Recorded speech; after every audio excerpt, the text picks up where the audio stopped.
female. AJ, you ready? All right, and go. Hi, my name is Joshua Jermaine Morris Jr. and I attend Center Hill Middle School. Good afternoon, everyone. My name is Mackenzie Burroughs, and I attend Vision Preparatory. Hello, my name is Madison Mays, and I attend Vision Preparatory. And welcome to the Due South Memphis Monthly Podcast. Due South is a show highlighting Memphians, making a difference in the life of youth. We will cover topics in the news that affect us and let our voices be heard on these matters. Lastly, we have an entertainment segment, What's Hot, What's Not, Past the Ox Court Music segment, and That's What's Up segment. Due South is recorded at the South Branch Library, 1929 South 3rd Street. On this episode of Due South Memphis, we'll be interviewing Memphis Police Director Rollins. Let's welcome him to our show. Thank you very much. Can you tell us a little bit about yourself? I sure can. I'm 53 years old. I'm a lifetime Memphian. I'm a product of Memphis City Schools. I graduated from Wooddale High School in 1984. I have 2 grandchildren, a grandson that's 8 and a granddaughter that's 2. My daughter and son-in-law recently got out of the Army, active duty Army. I also spent 30 years in the Army, in Army Reserve. And this is my 29th year as a Memphis police officer, and I was appointed to director in 2016. And there was a report a tornado was coming in, and so we tried to find a safe place to park, to get out of the street. It was raining so hard you couldn't see, but formulating a plan, we were ready to go take shelter and turn into a firehouse. But that's what we did, just kind of waited for the storm to pass, because in law enforcement we have to be ready to help people. So I couldn't go necessarily home, I couldn't go hide. I had to wait and weather the storm. I've never really been in a scary storm before, but one time I was in a storm, but I didn't really know because I was sleeping so hard. And when we woke up, my dad had to call MLGW because the wire hanging above our garage, it busted or something, and we couldn't drive out of the garage, and we had to call my dad's friend to go to pick me up and drive me to school. Yep. I've never really been in a storm. I remember once at school we had a tornado warning, and there were sirens everywhere. Mm-hmm. And we were in the hallway, and we were like this. Yep. And some people were crying, and I was like, I just want to thank God if I make it home. Like, if I make it home, I'll be good. Well, that's very good, because you learn how to take your protective posture. So learning what to do in a storm could help you survive the storm and help your other classmates or family members in the storm. And I believe I was a baby. I think I was in a tornado, Mm-hmm. but I don't remember it enough to know if it was scary or not. If you could help out the people who's been affected by Hurricane Dorian, what would you do? Well, I think you think losing your home, losing loved ones to a storm is very traumatic.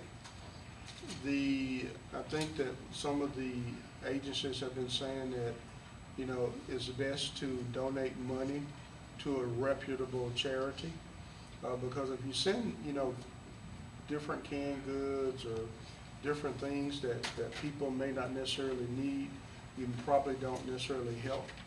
But I know that the victims of any hurricane type situation are going to need their immediate needs of food, clothing, shelter, water, safety and security needs dealt with. But they're also going to need some psychological services, because when you go through a loss like that, it could really impact you for the rest of your life. So I thought about donating to some of the reputable charities. I need to move from thinking about it to probably doing something about it. Highest grossing animated film to date. Have you seen either the original or the remake of The Lion King? So I actually saw The Lion King when it played in the Orpheum, probably before any of you were ever born. Watching it in the theater I've obviously seen it in cartoon format, but I have not seen the new one. But, you know, I definitely probably will be sitting down with my grandson and granddaughter to watch the remake.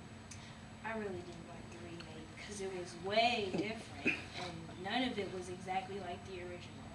The remake was. And then the voices did not sound like any of the real people. Oh, they The didn't? voices weren't right, except for Mufasa with James Earl Jones. Because Okay. nobody else can do that voice. I didn't like Nobody the else. I didn't like the remake mainly because I had seen the original one so many times that seeing like real lions do it just didn't feel like. Oh, well, if you ever go to Disney in Florida and you go to Animal Kingdom, they do a production of The Lion King that's pretty impressive. So, you know, maybe one day you'll get to go to Disney and you'll see it there. And I thought it was pretty exciting. Well, Chris, you probably didn't like it because you haven't seen it. What are some of the differences that you know? Well, you haven't seen it. Most of these questions are about the movie. Well, let's talk about something else. Some of the songs were. Some of the songs were no. And the story, it had too many different details in it. Like, they added stuff in it that was different from the movie. And like some of the characters didn't really look right. Yeah, but what if you've never seen The Lion King and that's your first time seeing it, you may have a very different view. But for me, if that was my first time seeing it, I would watch an animated version before I watch the remake. Oh, you Because would? that's just smarter to me. Okay. To me, I feel like what they were trying to do with the remake, they were trying to remake the movie because they've been remaking a lot of movies lately. Mm-hmm. Like they made Toy Story 4. They making a new Mulan. They made It Chapter 2. So how much money did you say the remake has made? $1 billion worldwide. So worldwide, a lot of people like it, or they went to see it, you know, for the first time. So, you know, maybe you need to watch it again, and you may like it a little better. I didn't see the whole movie. Only saw like the really beginning, and at the beginning I was like, I can't watch this. I guess it just don't feel right. I guess I've seen the animated one way too much that if I watch the new one, it just doesn't look right to me for some reason. So when you get to be 53, you'll see a whole bunch of remakes. So you'll be a little more open-minded. Because every 10 years, all this, you know, most stuff is recycled. Past the aux cord and entertainment. What artists are you listening to? What artists am I listening to? I listen to a whole bunch of different artists. So I'll just kind of flip through the channels. I can't think of, you know, anyone that just stands out in my mind. I think sometimes I kind of like to listen to Cardi B. Did that surprise you? Yes, the Jay-Z? mayor of Shelby County said Cardi B too. Yeah, he did. Oh, Mayor Harris listens to Cardi B. Yeah. I Yes. was like, you do? He's like, yeah. We listen to all different types of stuff. I probably would say her and Billie Eilish. I like her, And I just listen to people. but I like, you know, old school too. So the Isleys and Stevie Wonder.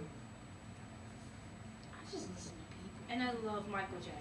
You like MJ? You have to show me your best Michael Jackson movie. I listen to a lot of people. I listen to, I listen to a little bit of old and a little bit of new, but I mainly listen to old stuff. Old stuff like what? He feels offended. I mean, not old, but I mean, stuff that's not from my time. Like, my dad, he introduced me to Nipsey Hussle. I liked him. Oh, Nipsey Hussle. Yeah, I guess I like a bunch of old rappers more than I like new rappers now. I'm not sure Nipsey Hussle would be considered an old rapper. He's probably really a new rapper.